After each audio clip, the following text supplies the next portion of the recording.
Hello guys, welcome to my channel. I hope everything's okay in your life. In this video you will find an updated version of series I prepared in the previous years. You're in luck for listening to the explanation because I felt the need to quickly discuss the content of the video. Each video will feature an interview with a class master about either the Succession or Awakening versions of a class. All videos, including the older ones, will be available in the playlist you see on the screen. You can find the link of the playlist in the pinned comment section. The purpose of this video series is to help you understand the basic role of the class within the game. I must clarify that it is not a deeply detailed guide. You will watch an interview in a conversational style aimed at answering the fundamental questions of those interested in playing a class. The class masters featured are experienced players who have dedicated thousands of hours to their class and to the Black Desert Online. You may recognize some and not the others, but unfamiliarity does not make them bad players. All the class masters mentioned have proven themselves in Black Desert Online world. Please be respectful when sharing your thoughts. Enjoy watching.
Hello guys, welcome. Today's guest is Sneaky for Awakening Tamer. How are you, Sneaky? Welcome. Hello, Koyandia. Thank you. How are you? Thank you so much. Pretty nice. May you please introduce yourself? Who are you? Where are you from? Which server are you playing at? Hello, everyone. Firstly, sorry for my English, but my name is Ege. I am from Turkey, and I have been playing Tamer on Mina server for 7 years, and people know me as a Sneaky. Thank you. How did you find out of BDO and what caught your interest to stay in BDO? I came across BDO during a Steam sale 2017, and what caught my attention the most was its dynamic combat system without top targeting. The idea of putting effort into learning and mastering each class felt more rewarding compared to other MMO games. Okay. Have you ever taken a break from playing BDO? If so, what motivated you to come back? I started playing BDO in 2017 and immersed myself in hardcore PvP until early 2023. I joined some biggest guilds in Mina servers and fought against many others. I even hold officer roles in these guilds. There was time when I had to break due to real life commitments, but after COVID, often took small breaks because I found it frustrating to see endgame players spending months for minimal progress, leading to burnout. But I usually came back to video because of great updates from Pearl Abyss, discovering new grind sports, or simply just missing the game. Thank you. How long have you been playing the class you're currently playing? You already said it, but have you tried any other classes?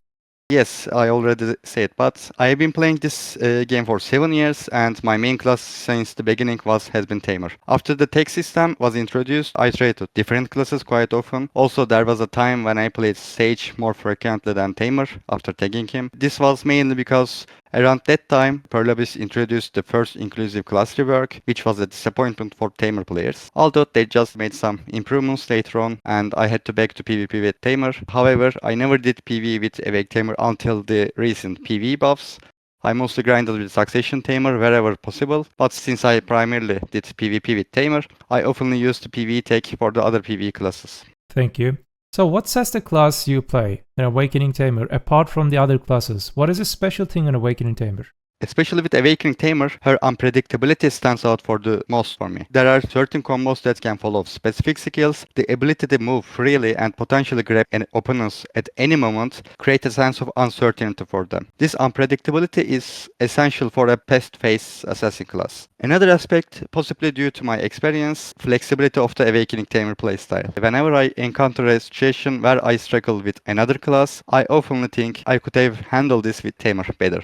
So, is your class Evasion or Damage Reduction or both playable and why? Firstly, I would like to mention that I believe that's related to my gameplay style, as there may different opinions among players. I think Awake Tamer should play it with a focus on damage reduction. With a DR build, it's possible to create a more aggressive setup. Regard character's fragility, I believe this can be compensated for with well-timed iframes. I think of the Glass Cannon build style as aiming to take out opponents swiftly, reducing the time spent in combat, and enabling quick getaways. In other words, stronger your offense, the better your defense. As for Succession Tamer, I believe it relies more on super armor, so I think the evasion build suits it better. I haven't had much PvP experience with Succession Tamer, so that's all I can say about it. I have seen people play Awake Tamer with evasion build as well. They can certainly become a more resilient catching monsters with a grab, but it goes against my gameplay style, so I can't comment much further.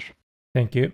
So what is your current gear score? Do you rush your gear progression or you just like a take it easy type of player? My current gear score is 742. I have never been in a rush to progress. While some people complete Ator's shoe in first 24 hours, I have been taking advantage of availability in other spots. So I'm not rushing anyway. Is your class newbie friendly? On a scale of 1 to 10, how would you rate its difficulty? If you want, you can compare Succession and Awaken. Both Succession and Awakening are quite easy characters in the early stage of the game, in my opinion. With their low cooldown skills and high mobility, they are truly effective in both PvP and PvE. Moreover, the high damage output allows them to take down opponents in PvP, even with low gear scores, without needing complex combos. Therefore, since the questions for newbies, I will rate them less than a 6 out of 10 in terms of the difficult to learn, but for mastering it, definitely much more.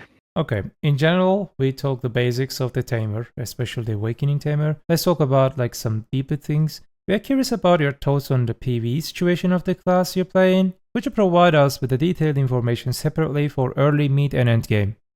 It's true that both styles are quite strong in the early game. As I mentioned earlier, high mobility and low cooldowns make them very effective in early game. In the mid game, one of the most important factors in whether the class has an aggro skill. Tamer unlimited aggro skill helps to compensate for its low AoE disadvantage in mid game. Additionally, Succession Tamer has slightly larger AoE compared to Awake Tamer, which is a nice feature.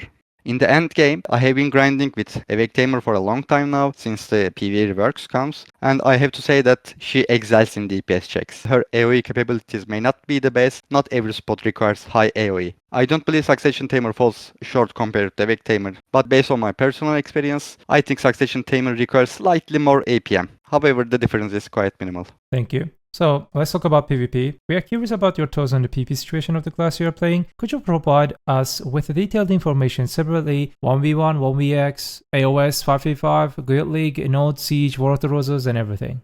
I will only talk about Awake Tamer for this question. Also, I would like to mention that these opinions belong to a Tamer playing on Mina server, so they may not resonate with everyone or be entirely accurate for other servers. For 1v1, there is not much to say. She's one of the best characters in the game and equipped with the most powerful grab kit, fast, untraceable fly skills, tons of iframes, etc. For 1v situations, I also believe she's quite powerful. She may not excel in 1vx against everybody, but she's good at at catching and reducing numbers thanks to her iframe and fast grabs. Additionally, her frontal guard multi-hit CCs provides a great opportunity. For Solar, I think she's a very unique class. She has high single target damage and V sniff power. She does very well at catching or sniffing Vs. Moreover, her ultimate allows significantly good array of control. She may not be the best, but she's a very good place overall. Also, she has the second best party buff after Shy. For Guildlick, Note and Siege, she tends to stay in the background, but I don't mean this is a negative way because she is quite successful in hunting from the sidelines, taking out archers, wizards, and using iframe to escape. While she may not be very effective in crowded areas, she is still a good character as long as you know her limits. Thank you. So, is there a significant strong aspect of the class you're playing or a significant weakness? What is the strongest thing on the class kit and what is the weakest thing? One of her strongest aspects is her unpredictable speed and grab ability. This game is just low tick rate game and this speed just game can't handle it. Additionally, her high damage and high accuracy makes her very dangerous. When it comes to think about detailed things, her pet sniffs weeds enemies so easily. It's beyond a good mechanic. It's just more like a broken bug such as Hage's electric sniffs or other range visible effects. In terms of weaknesses, her biggest issue is not be able to hit some characters even if you want to. Unfortunately, she struggles to deal damage to strikers and mystics in class to class damage. When facing off against a striker with a solid evasion build, no matter how successful your CC attempts are, it's not easy to take them down. Additionally, in crowded areas, she can't withstand too much damage. So she needs to retreat before her iframes run out. Therefore, you must be very skilled in mobility management. Thank you. Are there any classes that clearly dominate your class, or are there any classes that you can dominate them easily? The counter matchups for you. Due to her fragile nature, the lack of many super armor skills, I believe block jump characters are quite poor matchup for this class. Additionally, being slowed can be your biggest enemy, even though iframes extend after being slowed. The gaps between iframes also lengthen, resulting in a wider window for taking damage. Based on what I said and my own experience, Hashashin, Awake Meigu, and Kunoichi are indeed dangerous opponents. Furthermore, classes with the high damage potentials that can unleash it in a small window can also pose a threat. Characters like Succession DK, Awake Nova, who can potentially take down a fragile Tamer with a single blow, can create difficulties. Tamer also counters slow characters such as Guardian, even if they have iframes. You can just check their paramours and frontal guards and instantly grab them. So it's very easy to grab Q block characters or the SA characters. That's it, I think. Thank you. Is there mechanics or skills in your skill kit, that need to be buffed or nerfed?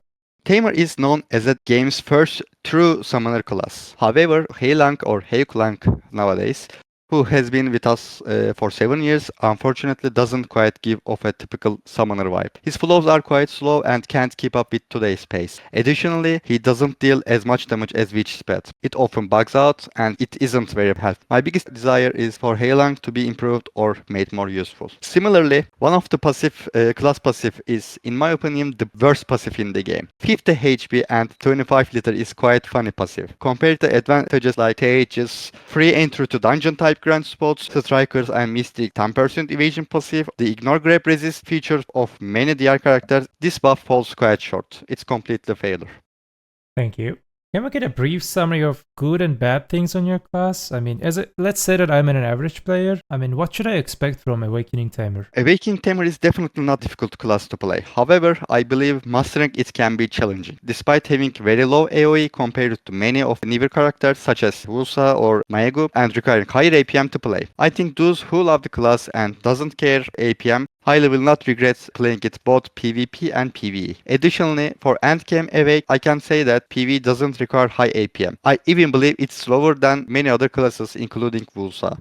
Thank you. So, thanks for all the details about Awakening Tamer. We talked about Awakening Tamer and all the infos, all the experiences were priceless. Especially, you just gave us insane, short, but valuable informations about Awakening Tamer. Let's talk about BDO itself. What are your thoughts on BDO's current situation from past and until now? Because you said that I'm playing this game for more than 7 years. First of all, the quality of life updates are definitely progressing very well. Especially in the past 2 years, they have been very successful on balls. I don't think they are slow in breaking new contents either. The interval for new content to open in Korea and the other server is getting short with each update. However, When it comes to class balancing, I think they have been quite unsuccessful. I doubt whether the people on the balance team know their character as well as the player who actually play them. Even in less played characters like Tamer, I can find at least 10 different players, and I can say that those players I know better than PA team. This is even more true for other classes. I don't think they play their own game very much. I believe the biggest reason for this is that they work based on Korea server,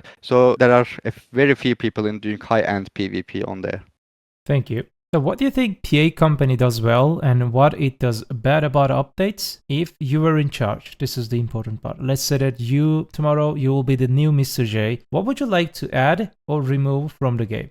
As I mentioned, that quality of life updates are so good. However, when it comes to character balancing, I definitely think they need to collaborate with expert players. I'm not sure what they can do about this, but if you ask me, they could reach out to content creators or players who have been proven themselves in their class and listen to them. I had heard a rumor that after the Godlike tournament, as I remember correctly, they would contact us about the class balancing. As a Godlike Tamer of the Mina server and many PvP players were happy about this because we just thought that they will listen us finally. The important thing wasn't they contact the sneaky or choice or big and shiny, etc. But rather that we could see they trusted people who know the character and have been recognized by the others for their expertise. However, this rumor never came true and unfortunately things remained as they were. Thank you. So what advice would you like to give to newbies, returnees, and other players in the game? The game is definitely supporting returning and new players. There is no need to say, I have fallen too far behind. I can't never catch up my friends. As the game progresses, it makes older content easier, allowing people to play at more compact level. With announcements about feature optimization regarding the FPS and lag, I believe BDO is becoming more and more playable and welcoming. There is no need to worry about the size and complexity of the game. It's not as complex or difficult it may seem. Once you grasp the logic, it becomes understandable for everyone. Thank you.